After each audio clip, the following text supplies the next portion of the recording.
In the beginning, God created the heavens and the earth. Now the earth was formless and empty, darkness was over the surface of the deep, and the Spirit of God was hovering over the waters. And God said, "Let there be light," and there was light. God saw that the light was good, and he separated the light from the darkness. God called the light day, and the darkness he called night. And there was evening, and there was morning the first day. And God said, "Let there be an expanse between the waters to separate water from water." So God made the expanse and separated the water under the expanse from the water above it. And it was so. God called the expanse sky, and there was evening and there was morning the second day. And God said, "Let the water under the sky be gathered to one place, and let dry ground appear." And it was so. God called the dry ground land, and the gathered waters he called seas. And God saw that it was good. Then God said, "Let the land produce vegetation, seed-bearing plants, and trees on the land that bear fruit with seed in it, according to their various kinds." And it was so. The land produced vegetation, plants bearing seed according to their kinds, and trees bearing fruit with seed in it according to their kinds. And God saw that it was good. And there was evening and there was morning the third day. And God said, "Let there be lights in the expanse of the sky to separate the day from the night, and let them serve as signs to mark seasons and days and years. And let them be lights in the expanse of the sky to give light on the earth." And it was so. God made two great lights, the greater light to govern the day and the lesser light to govern the night. He also made the stars. God set them in the expanse of the sky to give light on the earth, to govern the day and the night, and to separate the light from the darkness. And God saw that it was good. And there was evening and there was morning the fourth day. And God said, "Let the water teem with living creatures, and let birds fly above the earth, across the expanse of the sky." So God created the great creatures of the sea, and every living and moving thing with which the water teems, according to their kinds, and every winged bird according to its kind. And God saw that it was good. God blessed them and said, "Be fruitful and increase in number, and fill the water in the seas, and let the birds increase on the earth." And there was evening and there was morning the fifth day. And God said, "Let the land produce living creatures according to their kinds, livestock, creatures that move along the ground, and wild animals, each according to its kind." And it was so. God made the wild animals according to their kinds, the livestock according to their kinds, and all the creatures that move along the ground according to their kinds. And God saw that it was good. Then God said, "Let us make man in our image, in our likeness, and let them rule over the fish of the sea, and the birds of the air, over the livestock, over all the earth, and over all the creatures that move along the ground." So God created man in his own image. In the image of God he created him. Male and female he created them. God blessed them and said to them, "Be fruitful and increase in number. Fill the earth and subdue it. Rule over the fish of the sea and the birds of the air, and over every living creature that moves on the ground." Then God said, "I give you every seed-bearing plant on the face of the earth, on the face of the whole earth, and every tree that has fruit with seed in it. They will be yours for food.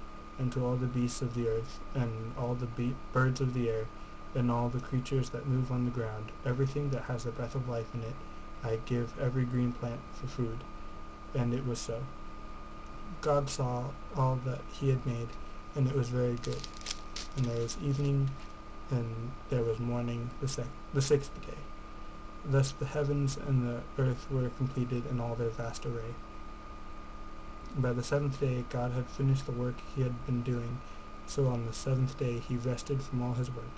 And God blessed the seventh day and made it holy, because on it he rested from all the work of creating that he had done. This is the account of the heavens and the earth when they were created. When the Lord God made the earth and the heavens, and no shrub of the field had yet appeared on the earth, and no plant of the field had yet sprung up, for the Lord God had not sent rain on the earth, and there was no man to work the ground. But streams came up from the earth, and watered the whole surface of the ground. The Lord God formed the man from the dust of the ground, and breathed into his nostrils the breath of life, and the man became a living being. Now the Lord God had planted a garden in the east, in Eden, and there he put the man he had formed. And the Lord God made all kinds of trees grow out of the ground, trees that were pleasing to the eye and good for food. In the middle of the garden were the tree of life and the tree of knowledge of good and evil. A river watering the garden flowed from Eden. From there it was separated into 4 headwaters. The name of the first is the Pishon. It winds through the entire land of Havilah, where there is gold. The gold of that land is good. Aromatic resin and onyx are also there. The name of the second river is Gihon. It winds through the entire land of Cush. The name of the third river is Tigris. It runs along the east side of Ashur, and the fourth river is the Euphrates. The Lord God took the man and put him in the Garden of Eden to work it and take care of it. And the Lord God commanded the man, "You are free to eat from any tree in the garden, but you must not eat from the tree of the knowledge of good and evil, for when you eat of it you will surely die." The Lord God said, "It is not good for the man to be alone. I will make a helper suitable for him." Now the Lord God had formed out of the ground all the beasts of the field and all the birds of the air. He brought them to the man to see what he would name them. And whatever the man called each living creature, that was its name. So the man gave names to all the livestock, the birds of the air, and all the beasts of the field. But for Adam no suitable helper was found. So the Lord God caused the man to fall into a deep sleep, and while he was sleeping, he took one of the man's ribs, and closed up the place with flesh. Then the Lord God made a woman from the rib he had taken out of the man, and he brought her to the man. The man said, "This is now bone of my bones, and flesh of my flesh. She shall be called woman, for she was taken out of man." For this reason a man will leave his father and mother, and be united to his wife, and they will become one flesh. The man and his wife were both naked, and they felt no shame. Now the serpent was more crafty than any of the wild animals the Lord God had made. He said to the woman, "Did God really say you must not eat from any tree in the garden?" The woman said to the serpent, "We may eat fruit from the trees in the garden, but God did say, 'You must not eat fruit from the tree that is in the middle of the garden, and you must not touch it, or you will die.'" "You will not surely die," the serpent said to the woman, "for God knows that when you eat of it, your eyes will be opened, and you will be like God, knowing good and evil." When the woman saw that the fruit of the tree was good for food and pleasing to the eye, and also desirable for gaining wisdom, she took some and ate it.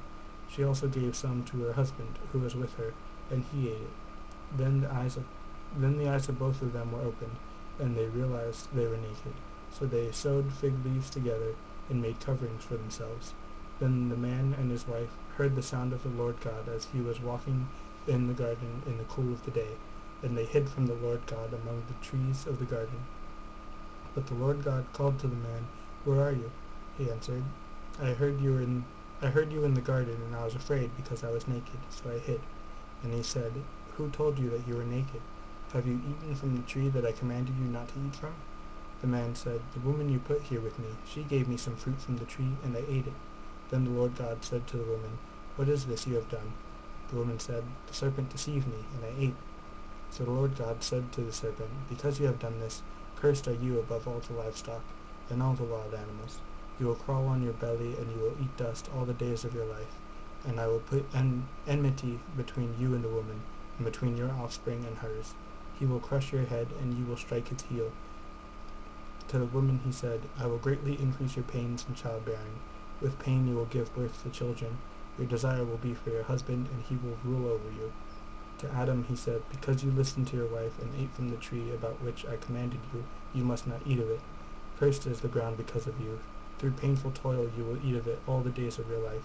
It will produce thorns and thistles for you, and you will eat the plants of the field. By the sweat of your brow you will eat your food until you return to the ground, since from it you were taken, from dust you are, and to dust you will return." Adam named his wife Eve, because she would become the mother of all the living. The Lord God made garments of skin for Adam and his wife, and clothed them. And the Lord God said, "The man has now become like one of us, knowing good and evil. He must not be allowed to reach out his hand and take also from the tree of life, and eat and live forever." So the Lord God banished him from the Garden of Eden to work the ground from which he had been taken. After he drove the man out, he placed on the east side of the Garden of Eden cherubim and a flaming sword flashing back and forth to guard the way to the tree of life.